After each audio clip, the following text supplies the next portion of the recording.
We Dem Translators. We translate your dark and French conversations. How may I help you? Hi, name's Chandler. I was wondering if you could help me out really quick. I got into a debate with a coworker of mine, and I just had a quick question. Goofy and Max from Disney, are they black? I'm just wondering why they get so accepted so quickly in the African American culture. Okay, sir, that topic that you were talking about with that gentleman is something that we like to call here at We Dem Translators cartoon reappropriation. Now, for a long period of time, African American representation was very limited in cartoons. And if there was any representation, it was very rarely ever shown in a positive light. It's because of this that we as African Americans took specific cartoons and made them our own. So you're saying Goofy and Max are black? That's exactly what I'm saying. What about Powerline? Still waiting on a Powerline EP, very black. So Optimus Prime is black? He's very black, yes. Kofu from Lion King too? Black, yes. Piccolo, DBZ. Blacker than Ace of Spades, yes. BB Skeeter, Doug. Blackity black. Darwin from Gumball. Negative white, yes. We Dem Translators. We translate your dark and French conversations. How may I help you? How you doing? My name is Mark. I'm a history teacher in North Memphis, and I just had a question about... Hey, man, if you about to get robbed, man, I can't help you. You just got robbed in this Oh, no, it's not an issue. It might actually be the opposite. What? All right, just hear me out. So I was teaching my students one day. I wanted to do something different. I took them outside to teach them, and they said I passed the vibe check. What is that? Because they said it a lot. Oh, okay.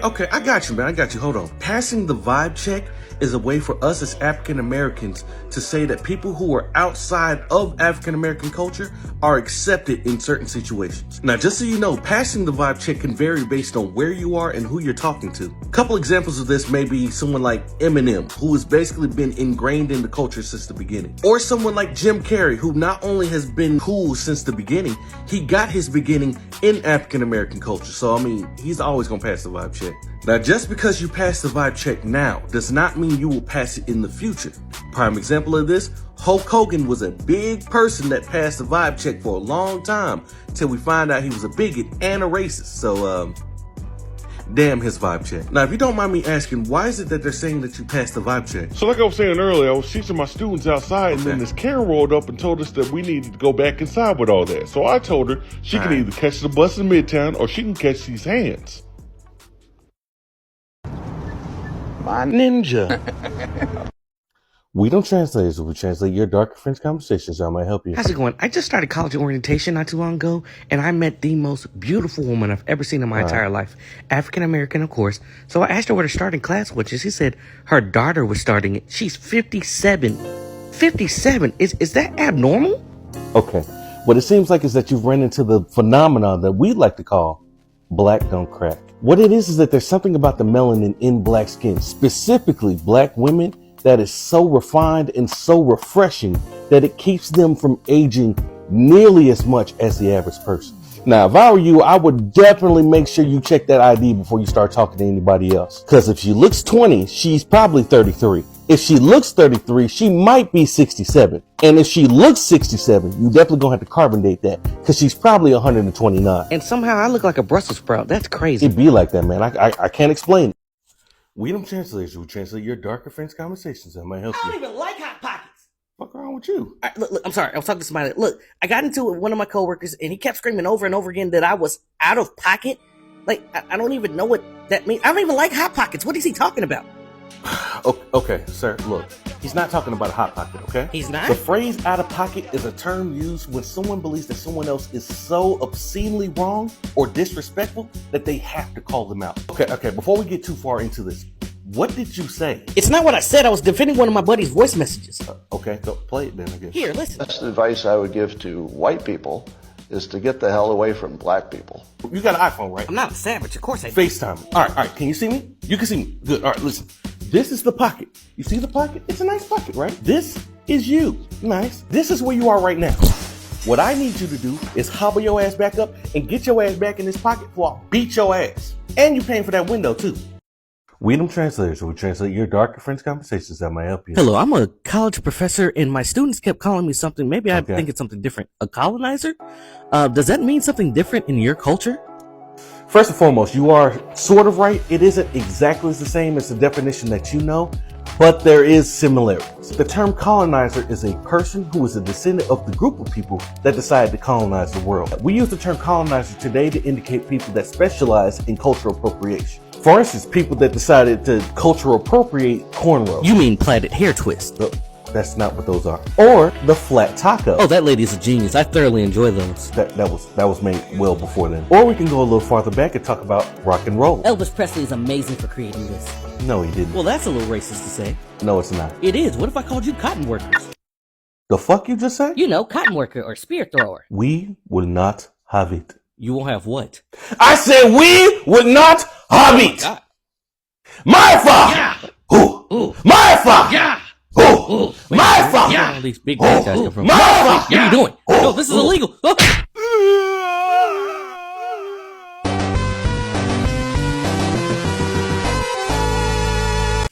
We Dem Translators, we translate your darker friends' conversations. How may I help you? I was at work and this black guy I've been working with for a while saw the new black guy that just started working there, and they did this head nod, and I guess it just seemed like they were in sync, even though they never met each other. What's that about?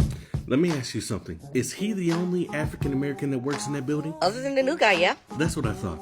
The first thing you need to understand is that head nod, it has not been, is not, nor ever will be for you. You see, that head nod is an acknowledgement. An acknowledgement saying, hey, African American brother and or sister, I see you.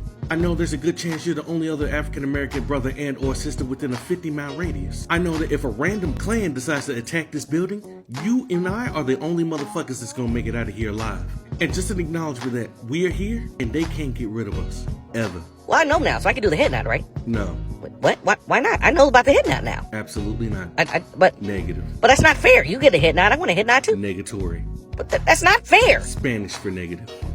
We Dem Translators, where we translate your darker friends' conversations. How may I help you? What do you say? You want smoke? I'm sorry, what? I think that's the term. You want smoke. What you trying to get into?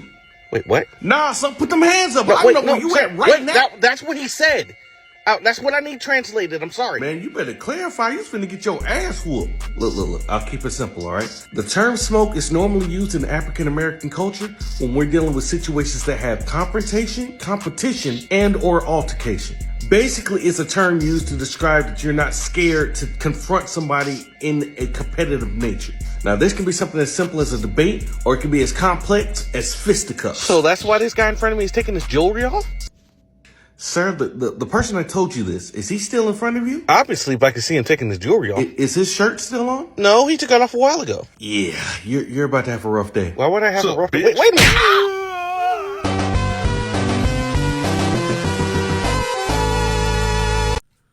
We Dem Translators, we translate your darker friends' conversations. That may help you. I'm ready for my hood lesson. This is a certified hood classic. All right, Jerry. I need you to get a mango guava smoothie and sit your ass down. We got a lot to cover and not a lot of time to do it.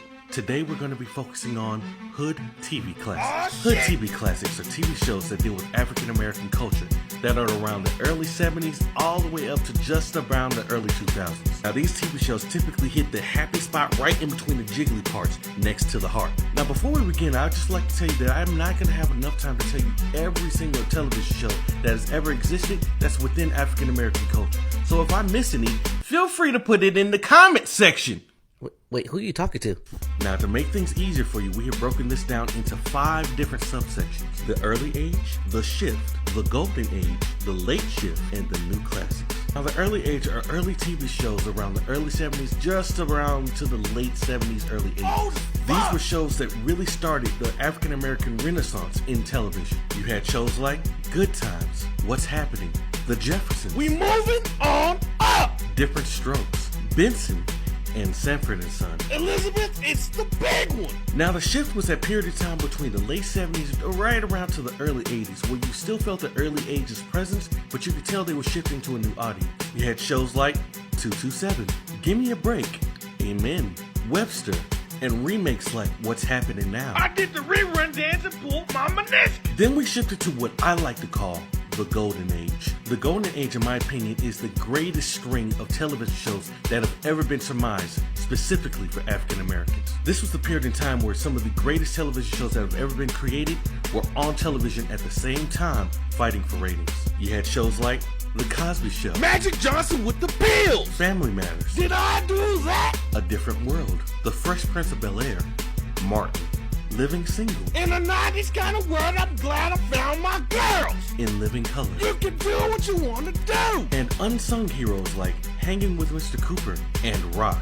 The next period is what I like to call The Late Shift. Now this was technically still within the golden age, but you can tell just like earlier that this was shifting to a newer audience. And don't get it twisted, there were absolute greats within this period as well. You had shows like Moesha, Mo to the ink to the. The Steve Harvey Show, The Wayans Brothers, We're brothers, we're happy and we're singing and we're colored. The Jamie Foxx Show, and once again, unsung heroes of this period like In the House and Malcolm and Eddie. Our final segment is something that I like to call the New Classics. Now, the New Classics is still a little bit older, but it's closer to the time period that we are used to, or to this time period right now. You have shows like Girlfriend, My girlfriend. Everybody Hates Chris, One-on-One, Half and Half, The Game, The Parkers, With Parkers, dang, mama. My Wife and Kids, and many others that we just don't have time to name. Did you get all that, Jerry? Good gravy, that was a lot. Yeah, I think I got it. Good. Make sure you update your 401k information and meet me here tomorrow. We're going to talk about movies. Da-dum. We Dem Translators will translate your darker friends' conversations. How may I help you? Hi, my name is Johnny. I just started dating this girl that I really, really like, and she's a big movie buff, right? So Okay. she wants me to watch these movies with her, but she says I need to brush up on my hood classics. What are those? This is a certified hood classic. Once we go down this rabbit hole, there is no turning back. Not at all. Are you sure you want to do this? I really do cherish her, so yeah. Okay. Well, sir, let's start at the beginning. Hood classics are defined as any entertainment-based situation between the 70s all the way to the early 2000s that involve African American culture. Now, sir, there are many different caveats to hood classics, but specifically, I think you are asking about hood cinema classics. Yes, sir. Hood cinema classics are divided into 3 separate categories: hood TV classics, hood movie classics, and what I like to call hood hybrid classics. Hood TV classics are classics that hit right in the jiggly spots when it comes to African American culture. Damn. Some of these shows may include The Jeffersons, We moving on up. Good Times. Dynamite. You might jump a little bit forward and say The Fresh Prince of Bel-Air, How come he don't want me, man? or Martin. What up? What up? What up? Now, hood movie classics are classics that divulge the lifestyle in which African American culture comes from. Now, typically, these movies aren't going to win any Oscars, but they are damn good and they deserve their flowers. Some of these movies may include Menace to Society, What you say about my mama? Boys in the Hood, Ricky! Friday, It's Friday, you ain't got no job, and you ain't got to do. and New Jack City. I ain't never liked you anyway, you pretty motherfucker.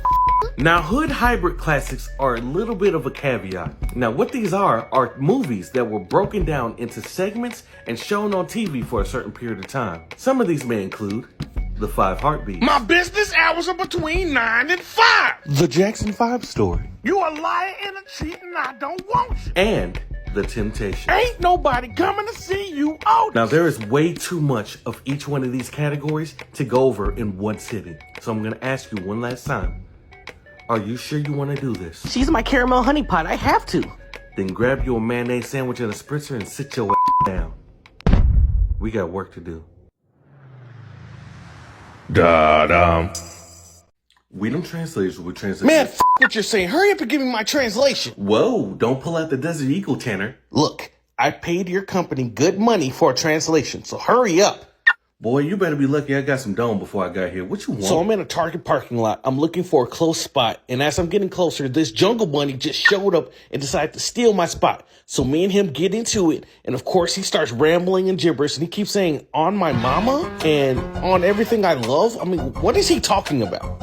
Well, aren't you a bundle of joy? I am. Look, when we put it on something, we are showing the level of importance of the point we're trying to make. And the importance of that point is determined by what we are putting it on. For example, if I say something like, I put that on me, it may mean that I'm putting it on something, but I'm not 100% sure about it. It may even mean that I'm lying. Figures. But if I say something along the lines of, I put that on my mama, or I put that on my kids, or I put that on my soul, I'm saying that that is the most important thing that I am talking about at that moment. You know what? I'll give you an example. I put this on everything I love.